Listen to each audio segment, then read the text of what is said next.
Cuando se conoce el mundo espiritual, creo que a todos les fascina. Tiene que ver con el intento que tienen los poderosos o aquellos que acceden al poder de controlar el destino. Mientras no entre en conflicto, digamos, la creencia del gobernante con la creencia del soberano, no pasa nada. El tema es cuando entra en conflicto, como pasó en otras épocas de la historia. Yo soy coaching, digamos, de político, para hacerlo más fácil. Siempre que una persona está en un lugar, la carga emocional, mental y energética de la persona queda. Esto pasa para una casa o para una casa de gobierno. Yo fui tapa en el New York Times donde decía la bruja, el titular de la tapa era la bruja de Menem. Le iba a ayudar a alcanzar la vicepresidencia si lograba que el espíritu de Evita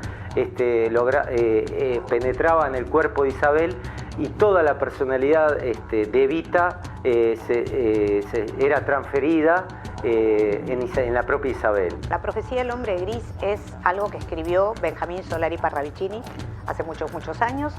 Él recibía información, hacía sus dibujos, psicografías y ponía la temática o lo que iba a pasar. Hasta ahora todo lo que ha dicho se ha cumplido.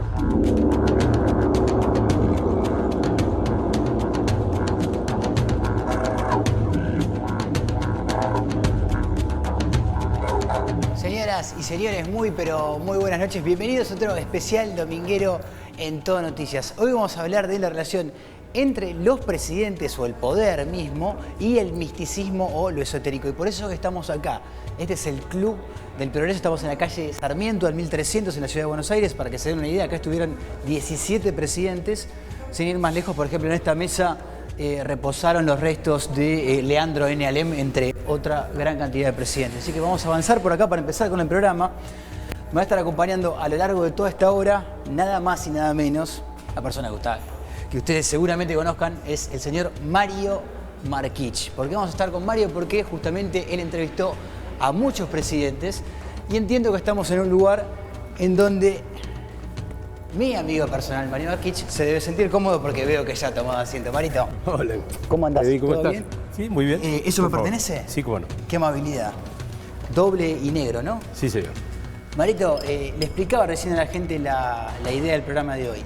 Sí. Y es hablar un poco esta, voy a decir, extraña relación que hay entre el poder y el misticismo o lo esotérico. ¿Qué relación le encontrás vos a eso? Bueno, lo esotérico es como que navega entre la religión y entre...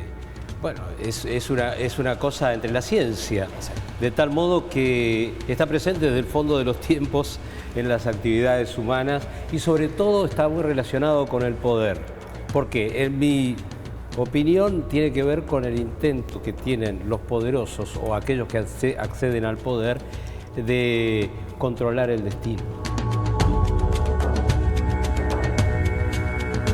Creo que todos los poderosos por lo menos no lo desechan como alternativa. Entonces ahí es donde aparecen los intercesores, los intermediarios, aquellos, llamale brujos, llamale esotéricos, tarotistas, las distintas mancias, ¿no? Desde nigromancia, cartomancia, las brujas, en definitiva, armonizadores, como se les dice más modernamente o en estos tiempos, pero todos ellos tienen el sesgo fundamental de que son como ruedas de auxilio en determinado momento por la posibilidad concreta que tiene el hombre de poder de querer no solamente acceder al poder, sino después mantenerse en el poder. Si es posible, averiguar a través de los augurios qué pasa en el futuro, qué pasará en el futuro, y todo eso le otorgaría, a mi juicio, a la gente que dirige la posibilidad de hacer efectivo ese deseo que tienen todos los hombres de controlar el destino. Te he visto entrevistar gente muy poderosa del ámbito empresarial, del ámbito político, presidentes, gobernadores, entre ellos, bueno, el actual Mauricio Macri. ¿Qué sabes vos de su relación con este mundo más místico o esotérico? Armonización, creo que lo ha reconocido incluso. Pero esto va de la mano también con que cuando se fue el anterior gobierno de Olivos, e incluso creo que cuando empezó a trabajar en la Casa Rosada, Él notó que había ciertas vibraciones que no se correspondían con las de su agrado, por decirlo. Sí, lo de su agrado. Por lo tanto, creo que hizo, a ver, entre comillas, una especie de limpieza del lugar de trabajo, porque le daba dolor de cabeza, creo. Y después en Olivos, las vibraciones que recibía no eran las adecuadas y tanto es así que hubo todo un periodo, digamos así, de renovación total de la quinta de Olivos.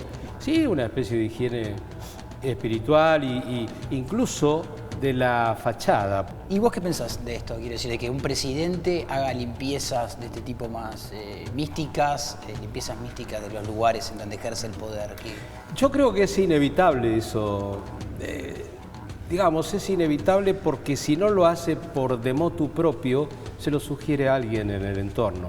En el caso del actual presidente, esta higiene así de los lugares de trabajo, de los aposentos, tiene que ver con la idea de tener buenas vibraciones y creo que si le hace bien, porque finalmente es una cuestión de, digamos así, de comodidad. Sí, si se siente mejor de ese modo, yo no veo que sea algo para nada negativo, ni tiene algo de secreto, ni ninguna cosa por el estilo. Bueno, aprovechando tu gran introducción, vamos a meter el primer informe del programa. Vamos ahora a ver la relación de Macri con este mundo místico y espiritual. Vean. Bueno.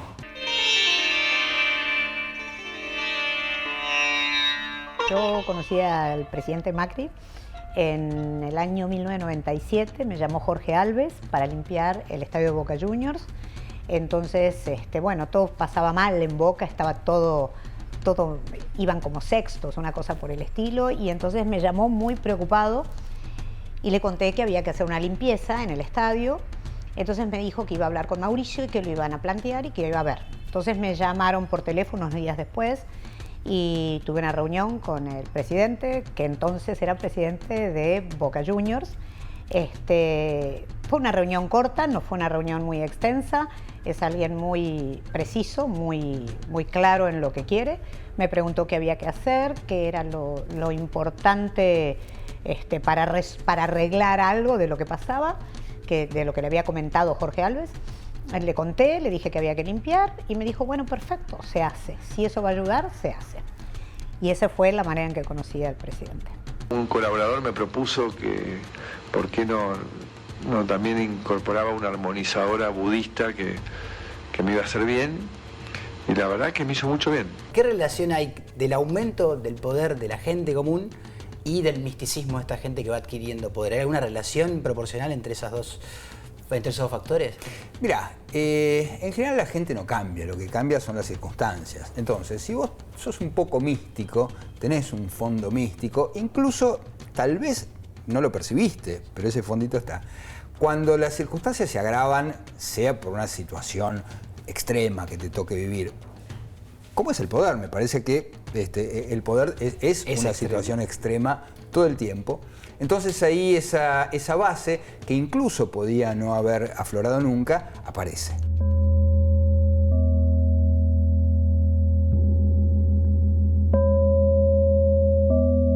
Creo que desde que el mundo es mundo, los reyes y todos los gobiernos se han regido también un poco por el cielo, por las estrellas y por lo que viene un poco más arriba.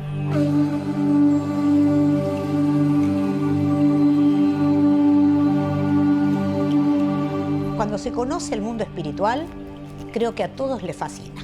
O sea, es algo que no tiene como vuelta atrás.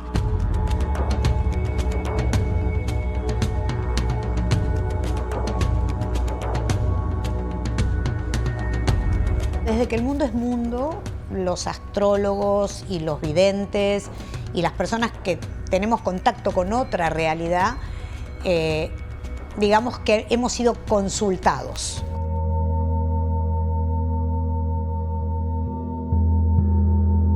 Me ayudó a conocerme a mí mismo más, me ayudó a liberar energías que uno tiene dentro, una capacidad de hacer, de dar, de recibir, de compadecerse de la agresión del otro, entendiendo que el problema no lo tienen con uno, sino lo tienen ellos mismos. Él lo que hace es armonizarse y equilibrarse para estar bien y poder tomar las decisiones más concretas, más específicas y de mejor resultado para todos. Que la armonización me hizo mucho bien porque ¿Qué es una armonizadora?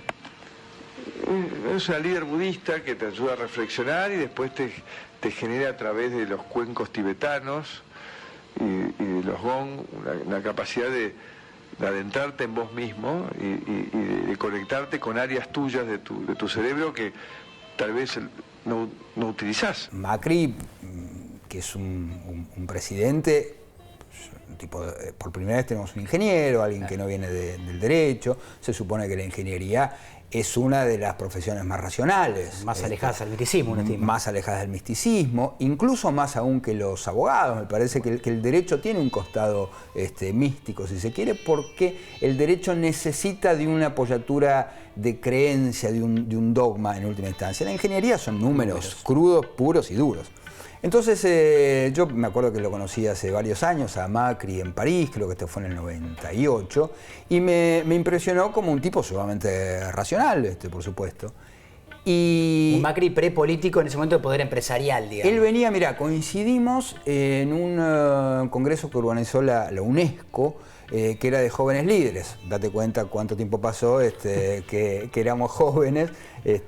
Bueno, y él siguió siendo líder y yo me quedé en escritor, afortunadamente. Entonces, yo jamás hubiera dicho que ese Macri que yo conocí en París tenía alguna aproximación al misticismo.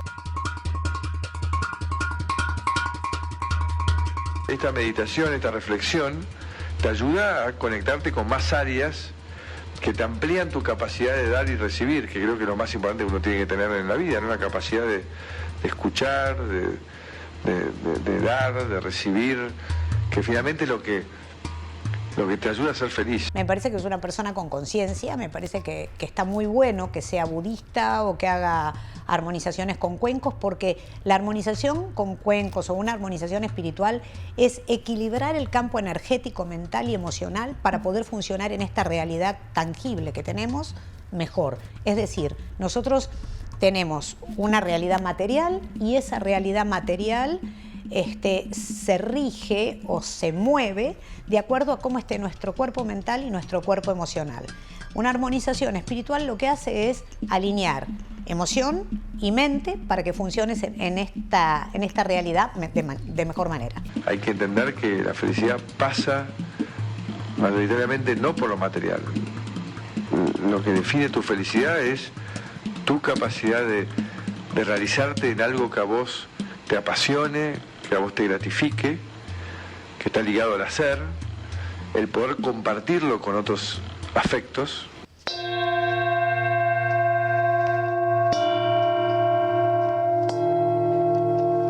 No deja de sorprenderme ver un Macri casi con arrebatos budistas, diría yo, ¿sí? Que hizo de alguna forma una limpieza espiritual de la Quinta de Olivos, limpieza que creo que le hacía falta, ¿no? Digo, limpieza en sentido lato, en un punto, y entiendo que, bueno, estuvo fuertemente intoxicada durante literalmente llevó una persona que limpiara espiritualmente, se dice, desconozco el término, claro, el aura de la casa, digo bien. Claro, bueno, no sé, espero que haya sido plata bien invertida, qué sé yo. Yo si no lo veo, si no me mostrás la bolsa con los residuos espirituales, ¿qué crees que te diga? Me preguntaban qué le aconsejarías, yo contestaba lo que le aconsejaría y ponían, por ejemplo, sacar todo lo que hubiera en la Casa de Gobierno o en la Casa Rosada, limpiar o hacer una limpieza energética en los lugares, porque siempre que una persona está en un lugar, la carga emocional, mental y energética de la persona queda. Esto pasa para una casa o para una casa de gobierno. Yo dije, yo le aconsejaría sacar esas flores amarillas que tanto y Campiés hicieron en que se dejaban. Hay cosas que las siento y no las puedo explicar, simplemente las siento. Normalmente las flores amarillas se dice que son traición, no me gustan las flores amarillas a mí, no me gusta que me las regalen y no me gusta regalarlas, no me gusta dejarlas a alguien en ningún lugar, pero no sé, cuando yo me enteré de eso, yo vivo en México, así que yo estaba allá, cuando yo me enteré de eso, yo dije que saque las flores ya. En lo que a mí concierne, yo soy completamente, no solamente descreído, yo soy completamente ateo, digamos, intento no tener ningún dogma que me haga prejuzgar.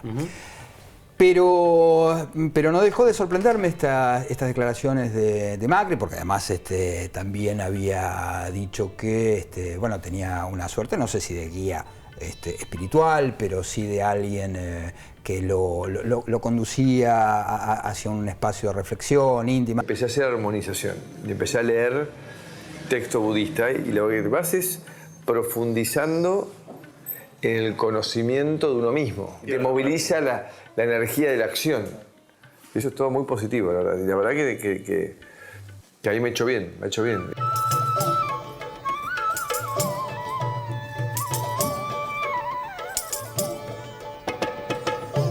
Y me parece que con el poder pasa eso. Uno tiene la ilusión de que en el poder uno tiene todo bajo control, que están todas las llaves y el tablero del poder, las activas y desactivas. Bueno, eso no es así. El poder me parece que te genera esa ilusión digamos, omnipotente, pero cuando estás ahí te das cuenta que no, que eso no falla, que tocas los botones y la verdad que no pasa nada.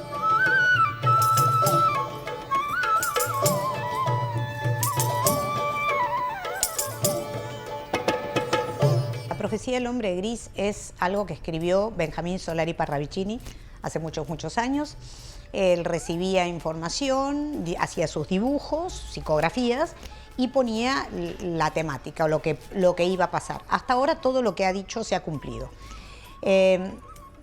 Delante de la profecía del hombre gris hay una profecía en donde él dice que una pareja va a dejar destruido al país y detrás de eso aparece la profecía de un hombre de gris que va a aparecer, que va a estar al lado de una mujer, la mujer está sentada, por lo que yo puedo suponer que es Miquetti, y que este hombre va a traer un nuevo sol y va a modificar, pero que van a haber muchas luchas en el medio hasta que esto salga adelante.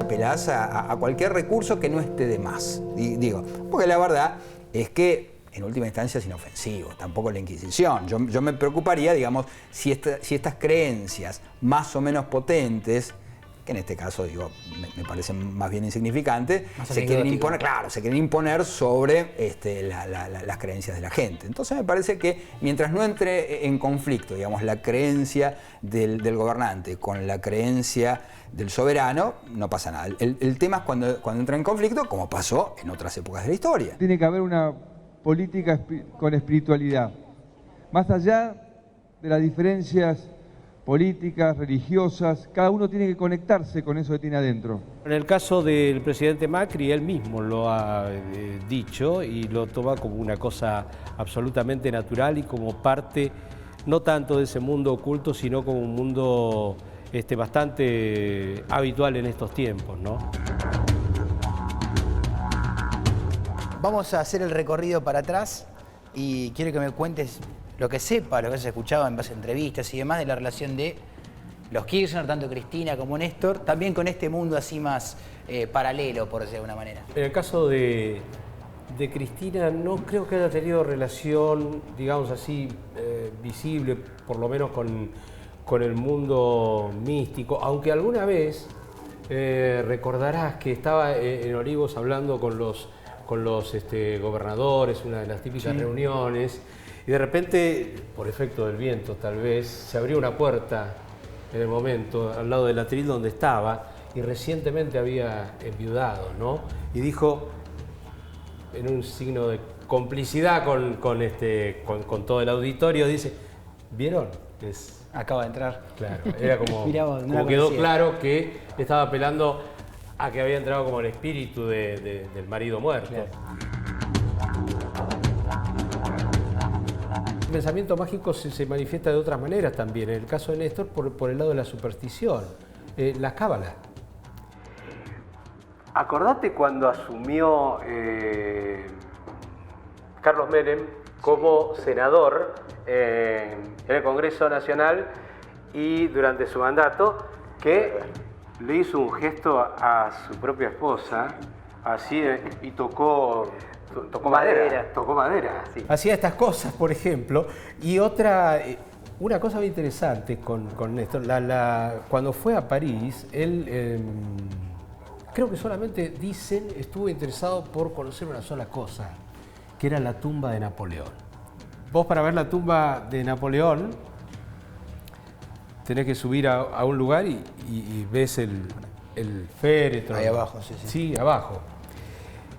Para ver la tumba de Néstor Kirchner, de igual modo, subís por una escalera caracol y también. Y al hacer esto estás haciendo una reverencia, ¿cierto? Bajando la cabeza en señal de pleitesía. Casualidad o no, algo de eso hay. Bueno, son historias que hacen y que tienen que ver con esta vinculación entre el poder y el pensamiento mágico, o los intercesores, o los que pueden generarte a vos un poder de anticipación, que era lo que decías vos. Sí. Te llevo para el turco, para Menem. Que es otra persona, el primer presidente que tenemos nosotros de otra ascendencia, musulmana, siria, sí. Transformado al catolicismo, porque así transformado al catolicismo, sí. ¿Qué sabés de él? Que entiendo que también debía tener otras cábalas, imagino. Sí. Bueno, yo creo que tenía muchas. Tenía, de hecho, brujas, vamos a llamarlo así, o astrólogas, o, digamos, tarotistas, adivinadoras. Se dice que Menem invocaba en la casa riojana, a veces invocaba el espíritu de Facundo Quiroga. ¿En serio? Bueno, sí. Facundo Quiroga, una persona caudillo riojano por excelencia, y que tenía unos ojos penetrantes como el que más, y que también forma parte del poder en la Argentina, y que en aquellos tiempos también se decía que tenía, no sé, como un sexto sentido, como algo especial, como algo de indomable.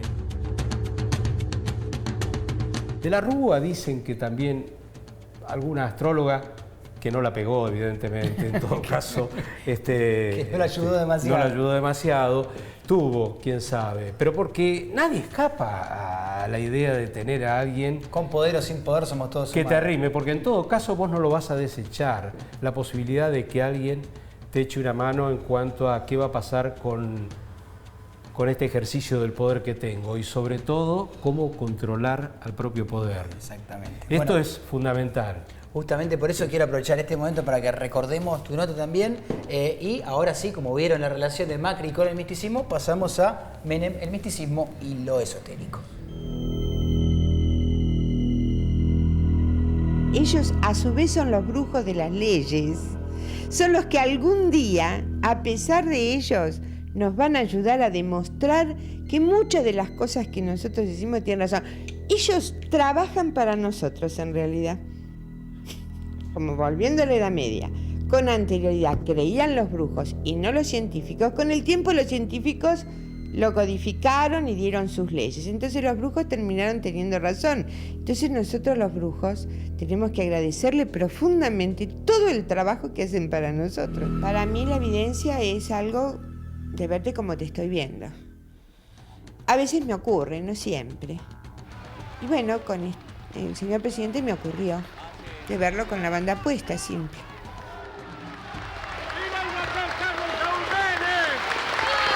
¿Cómo entra en el terreno de lo misterioso?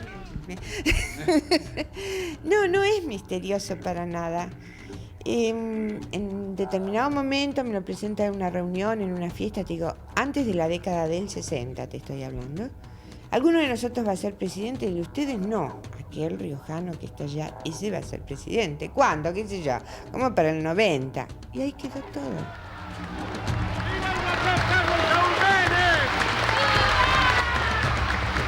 Menem también tenía, sus brujas, las famosas brujas de Menem, que las tenía y muchas. Yo fui tapa en el New York Times donde decía la bruja, el titular de la tapa era la bruja de Menem. No es un mito, no es una leyenda, él tenía como brujas y tarotistas que lo asesoraban. Tarotistas y además tenían un lugar, casi diría yo, con el peso de la voz de un ministro. Él escuchaba mucho a las tarotistas. ¿Te resulta peligroso eso así en términos de política y manejo de un gobierno? No es que el misticismo me resulte peligroso en sí.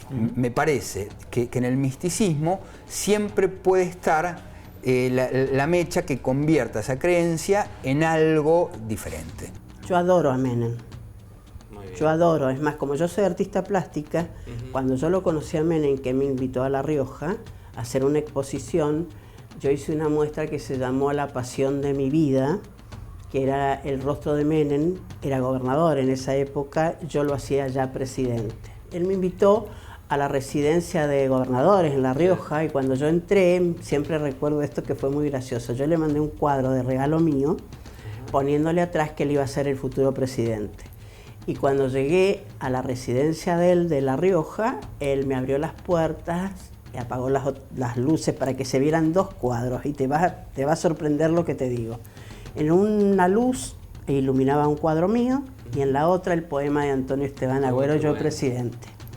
Yo me di vuelta y leí el poema de memoria, obviamente, pero en vez de poner Antonio Esteban Agüero dije Carlos Saúl Menem. Y esa creencia, como te decía antes, se convierte, digamos, en algo tan poderoso que entra en colisión con otro grupo, con otra minoría u otra mayoría, entonces ahí eso sí hace explosión, quiero decir, como lo que vimos en tantos lugares. Por ejemplo, insisto, en la Alemania nazi o en la época de los 70 durante el gobierno de Perón. Yo soy coaching, digamos, de político, para hacerlo más fácil. A ver. Entonces, le digo como la forma de vestirse, la forma, si es mujer, de maquillarse, la forma de comportarse, la forma... Viste que la mayoría de la gente cuando habla mueve las manos, y uno por mirarle la mano a la persona o que tiene en la mano no escucha la voz de la persona. Sí. Entonces, fíjate que yo les digo, bueno, si no puede dejar de mover las manos, tome una lapicera, un papel, algo para intentar no perder tanta energía en la charla. Que sea puntual lo que va a decir. En su momento le dijiste, ¿va a ser presidente?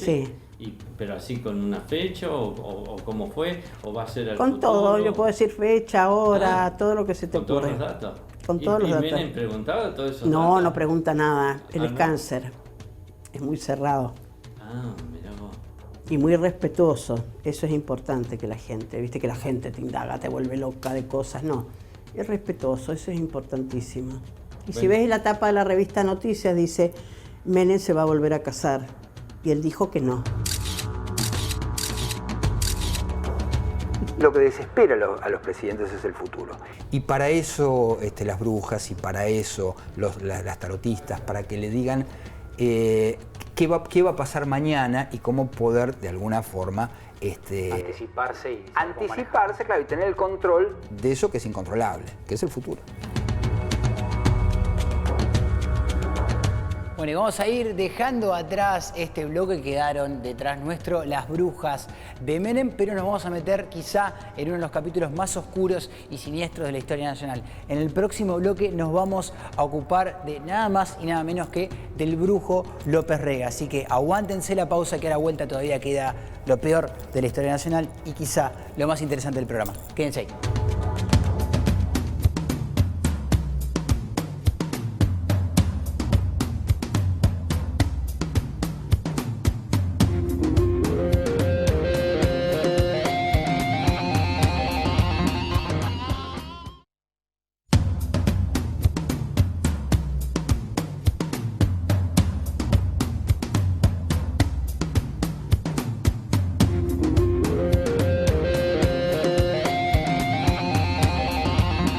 Seguimos en este segundo bloque del especial dominguero, seguimos tomando acá un cafecín con Marquich. Me empiezo a sentir cómodo con el ambiente, ya me siento poderoso. Todavía no me siento tentado con la parte mística. Cruzá los dedos. Cruzá los dedos. Pero bueno, quiero llegar quizá al político, al poderoso más místico que hemos tenido en nuestra historia contemporánea, por lo menos, que es el siniestro, el brujo, López Rega. Pasó a la historia, ¿no? Como el nombre del brujo. Directamente. Sí, despectivamente se lo decía. Y verdaderamente López Rega tiene una carrera asombrosa, tanto en lo siniestro, digamos así, que tiene que ver con con que fue el creador de la AAA, que mató por lo menos a 1000 personas directamente, inauguró con él, fue la cabeza visible del comienzo del terrorismo de Estado, nada menos. La patada inicial. Sí. He venido a ver a muchos amigos, he venido a darle un abrazo del general a todos los amigos que tantos años han luchado dentro del movimiento, he venido a mirar un poco para que la realidad sea verdadera.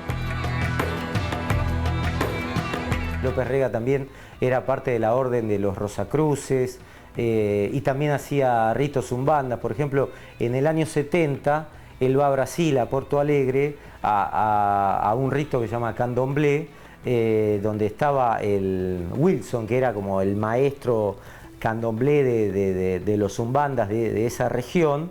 Y entonces López, como parte del rito, se pone debajo de un buey que le cortan el estómago y toda la sangre cae sobre la calva de López Rega, y después se va como a una carpa o a un lugar cerrado y permanece 7 días con un cuenco de agua y un cuenco de arroz, y solamente con esa idea de ser de alguna manera el hombre que va a salvar a la Argentina, ¿no? Con esa sangre disecada sobre su cuerpo del buey, López sale de ahí con un ímpetu nuevo de que llegara a ser el salvador de la Argentina. ¿Cómo vio la realidad argentina? Bueno, el pueblo lo ha encontrado en un estado de tristeza y de necesidad muy grande que no coincide con la grandeza nacional.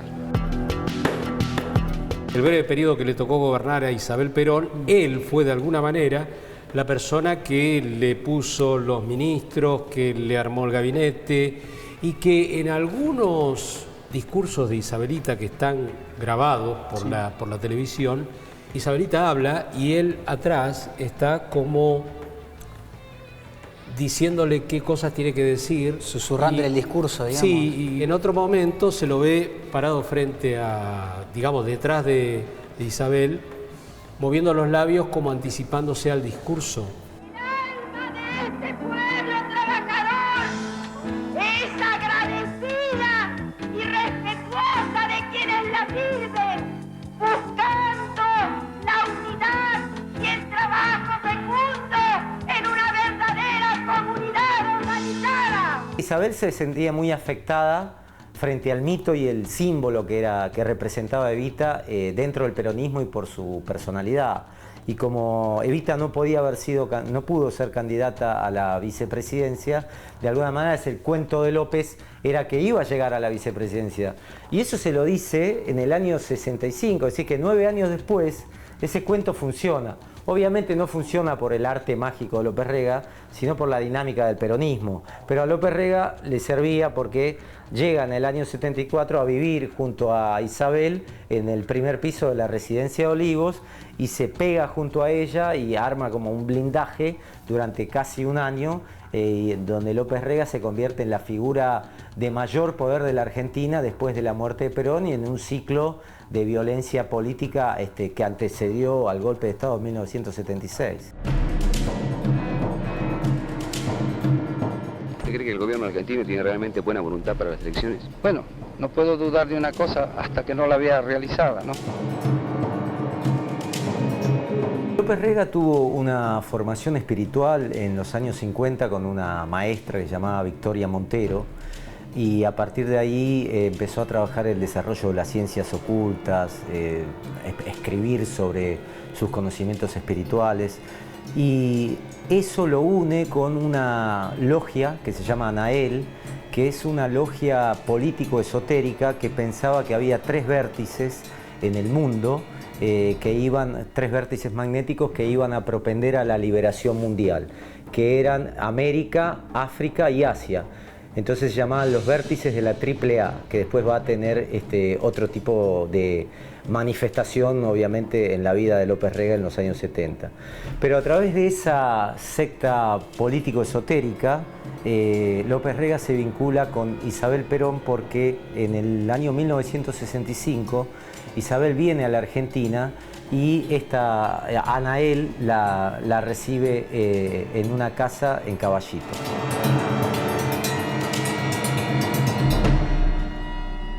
que hace López Rega a partir de ese momento es tratar de transferir el espíritu de Eva Perón en la personalidad de Isabel. Entonces, al cuerpo de Eva Perón se coloca cabeza a cabeza el cuerpo de Isabel, y López Rega inicia una serie de pases mágicos como medium para lograr que a través de las vibraciones cósmicas ese espíritu logre ser transferido. Eso obviamente, López Rega hace todo ese trabajo a 15 metros de donde estaba el dormitorio de Perón. Esto lo ve el delegado de Perón, que en ese momento se llamaba Paladino, y trae esta historia a Buenos Aires, donde empieza a trascender que López Rega, además de ser el secretario de Perón, tenía de alguna manera veleidades de brujo, pero sobre todo tenía una ascendencia sobre la personalidad de Isabel, que empieza a ser ya un factor político cuando Perón e Isabel regresan a la Argentina. Casi inmediatamente a esta transferencia del espíritu de Evita al cuerpo de Isabel, visita la casa de Perón Carlos Spadone, que era un empresario, y se le ocurre ir unos días a Marbella con López Rega, que estaba muy debilitado físicamente por todo este trabajo que le insumía la transferencia del espíritu, y él ya le manifiesta que se siente un ser superior, Mahoma, Jesús. Entonces Spadone, cuando lo escucha, decide volver y denunciar frente a Perón, frente a quien es su secretario, que puede ser, lo califica de demente directamente. Y Perón le dice que ya sabe de todo esto, convivía con eso, pero lo toma con resignación y le pide disculpas a Spadone por no haberle avisado de quién era López Rega. De esto estamos hablando de fines del año 71.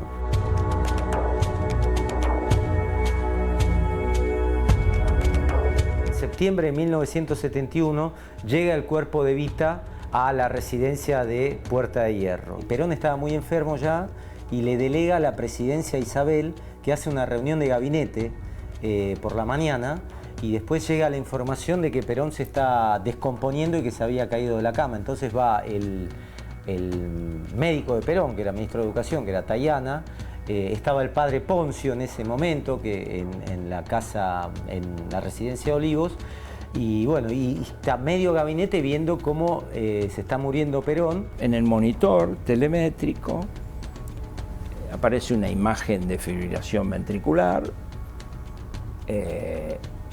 La enfermera dice que, Norma Bailo dice que Perón dijo, percibió que perdía, digo, esto se acabó, dice que dijo eso, y bueno, perdió el conocimiento. Empezamos lo que es una reanimación en el suelo, con un montón de cosas dispersas, en un lugar grande como este. Gas, algodón, catéter. Y como si fuera a esta distancia allá, toda como una platea de gente que estaba mirando. Ojo, miraron una resucitación, mucha gente, a Perón no, estaba Isabel, y llegaron Liotta, Tayana, llegaron todos. En 15 a 20 minutos llegaron todos.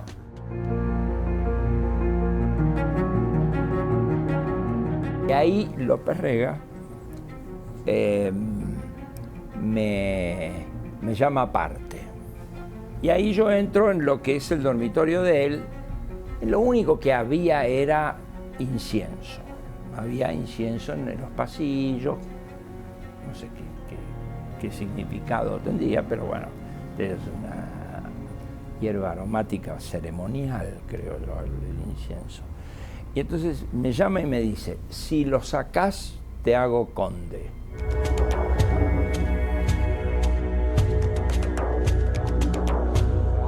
Y cuando ya se ve que clínicamente Perón estaba muerto, interviene López Rega, lo toma de los tobillos, elabora algunos mantras, algunas frases monótonas, lo toma de los pies y le dice, Faraón, no te vayas, y lo intenta, explicando que lo intenta retener con todos sus esfuerzos, retenerlo en la tierra, frente a todo, en el momento dramático de la muerte de Perón, López Rega clamando, Faraón, no te vayas, y diciendo que varias veces había sucedido esto y él lo había retenido en la tierra.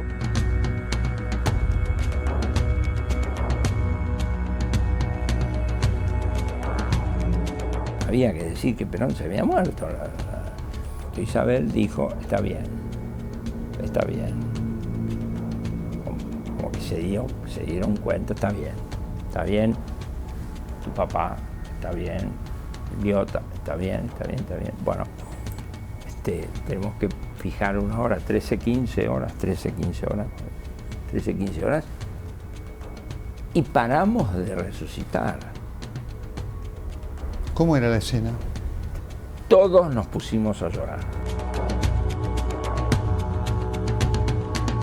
Después, cuando por cadena nacional Isabel informa sobre la muerte del presidente de los argentinos, 2 horas después, también por cadena nacional, repite lo mismo que Isabel, confirmando la información que había dado Isabel, pero como una muestra de poder, como diciendo acá el nuevo hombre fuerte de la Argentina voy a ser yo. Es decir, confirmando lo que había dicho de alguna manera su discípula espiritual, a quien ella había conocido hace 10 años. Con gran dolor debo transmitir al pueblo el fallecimiento de un verdadero apóstol de la paz y la no violencia. Asumo constitucionalmente la primera magistratura del país.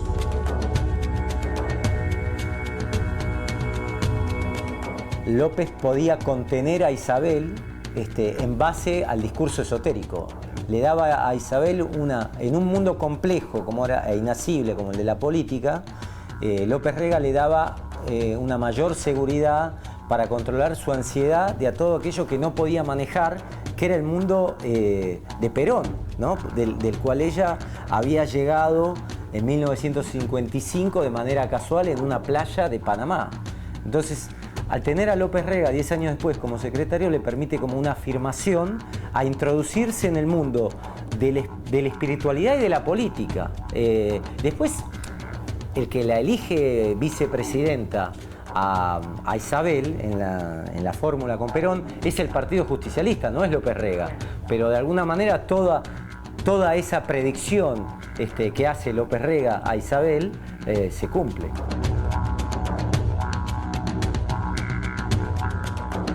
Yo creo que la política y el poder tiene zonas paranoicas que son casi incomprensibles para sus propios protagonistas. Entonces, los propios protagonistas no pueden asir de alguna manera el control de ciertas cosas y buscan en el ocultismo, en armonizadores, el arte de vivir, es decir, todas situaciones que van más allá de lo racional para buscar una armonización de la personalidad, del destino de la política que le ayude a comprender en una zona constantemente resbaladiza donde hay choques de intereses constantes, económicos, políticos, sociales.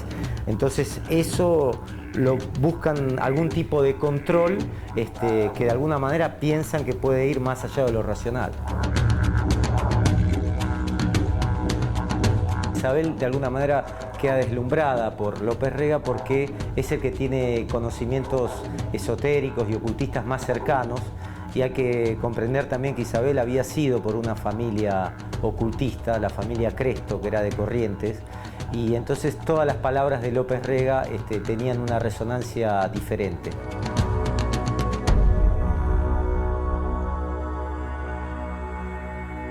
Finalmente viene una decadencia abrupta económica en el gobierno, la violencia mezclado con la incapacidad de Isabelita para controlar y problemas físicos que tiene, de tal modo que José López Rega dejó de ser López Rega, la persona importante, para pasar a ser el brujo.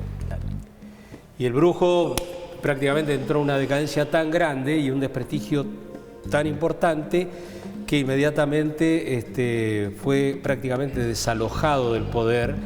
Isabelita lo nombró como embajador itinerante, una cosa como que se lo tuvo que sacar de encima y se fue a una misión por el mundo que no tenía destino, que no tenía nada. Y ahí quedó. Pero de tener todo el poder pasó a no tener nada y a ser un vagabundo, una persona errante sin geografía de escape, porque finalmente, después de muchos años, fue juzgado en tiempos de Alfonsín y fue apresado en Miami. Él vivía alternando entre las Bahamas y Miami, y fue apresado y después estando detenido acá y a la espera de que sea juzgado por sus crímenes, murió por los problemas físicos que tenía.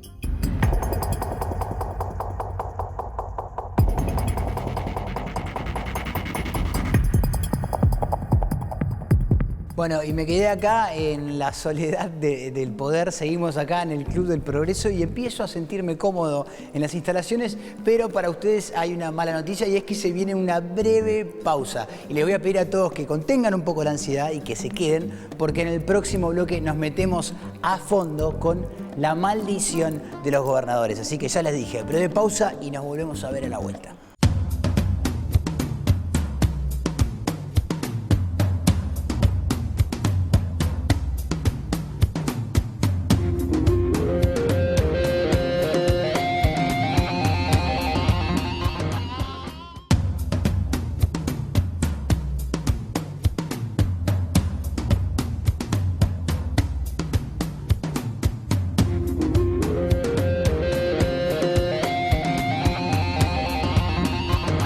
Bienvenidos todos a este tercer y último bloque del especial dominguero. Como les dije al final del segundo bloque, ahora nos vamos a ocupar, antes de despedirnos, de la famosa maldición de los gobernadores. Esta historia donde supuestamente ningún gobernador de la provincia de Buenos Aires podía llegar a ser presidente hasta que un brujo metió la mano y logró torcer la historia. Por supuesto, eso va a quedar al final de la nota a juicio de cada uno de ustedes que está del otro lado de la pantalla. Así que, aprovechando este momento, yo me voy a retirar, los dejo con la última nota del programa y yo me voy del Club del Progreso. De paso los invito, está espectacular, no saben la cantidad de cosas y pedazos de historia que hay para conocer. Pero sí, ya la conoceré suficiente, yo me retiro y me vuelvo a mi casa. Señores, buen domingo, nos vemos el domingo que viene en otro especial dominguero.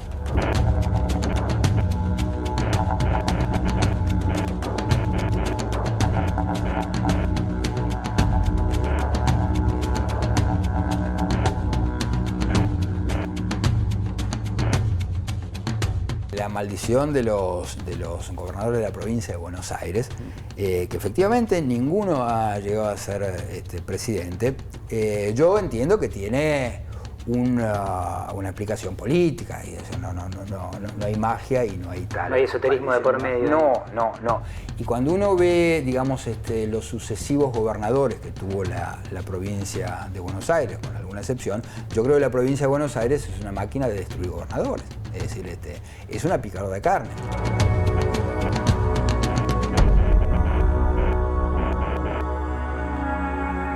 Los Brujos de Chávez relata cómo un presidente obsesionado con el poder le pide a su bruja que le eche las cartas para ver cómo le va a ir el día o para saber cómo le está yendo la conspiración, y poco a poco la asertividad es la que lo lleva a él a convencerse de que estas cosas funcionan realmente. Todas las versiones coinciden en que lo hizo en Cuba con un grupo de babalaos cubanos. Hugo Chávez hablaba con una persona que tenía al lado y que decía que era Simón Bolívar, y siempre el pollo y el plátano que dejaba era para supuestamente el provecho del Libertador. Todas esas historias fueron contadas y de ninguna manera fueron desmentidas nunca por el propio Hugo Chávez. Los propios custodios del Palacio Presidencial me terminan confesando que allí efectivamente se realizan sesiones de espiritismo, tal como me lo había informado el primer babalao venezolano que yo entrevisté para esta investigación. Cristo del 11 de abril, corazón de rosa y de millones de corazones, amor sublime, amor supremo. Chávez no solo utilizaba la santería, sino también todo tipo de supersticiones de sus allegados para intentar generar simpatías a su favor. Y bueno, ese recorrido termina prácticamente con la exhumación, ¿no?, de los huesos de Simón Bolívar, que algunos de sus detractores interpretan como que le cayó la maldición de Bolívar al exhumar su cadáver. Ese momento en el que él habla con Bolívar y le pregunta si esos huesos son de él, y Bolívar le responde a través de su voz. A raíz de la exhumación de los huesos de Simón Bolívar, algunos de los altos jerarcas del chavismo comienzan a sufrir muerte violenta, otros una muerte más dolorosa y lenta, como el caso del propio Hugo Chávez. Y comienza a surgir en el imaginario colectivo de que ese acto tal vez pudo haber ocasionado una consecuencia nefasta sobre todos los que organizaron ese acto, y que la maldición del espíritu de Bolívar, así se llama y se conoce popularmente, pudo haber caído sobre el chavismo.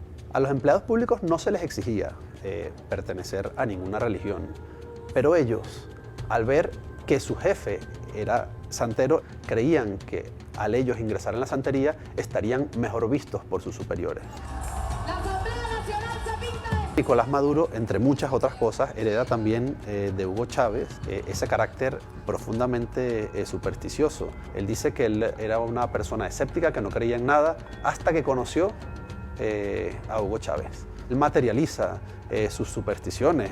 Hugo Chávez se le aparece a Maduro en todas partes. Se le apareció en el metro, en el cuartel de la montaña, hasta en forma de pajarito. Yo entré a una capilla chiquitica, como a las 8 de la mañana, 8:30, y de repente entró un pajarito chiquitico y empezó a silbar. Un silbido ahí, bonito. Silbó un ratico, me dio una vuelta y se fue. Y yo sentí el espíritu de él. Lo sentí ahí como dándonos una bendición. El castrismo utilizó esta debilidad de Hugo Chávez y del chavismo, creyente en la santería, en estos temas espirituales, para tejer una red de inteligencia. Fidel Castro, viendo en Hugo Chávez ese carácter profundamente supersticioso, lo rodeó de babalaos no solo a él, sino a los gobernadores, a los jefes de la policía, a los militares, para tener un control cercano sobre ellos. De modo que estos babalaos cubanos, que llenaron con su presencia todos los estamentos políticos en Venezuela, no solo eran los consejeros espirituales de los jerarcas del chavismo, sino que también eran los espías. A través de estos consejeros espirituales, Cuba tenía un control absoluto, completo, rotundo, total, de lo que estaba sucediendo en la alta jerarquía del chavismo.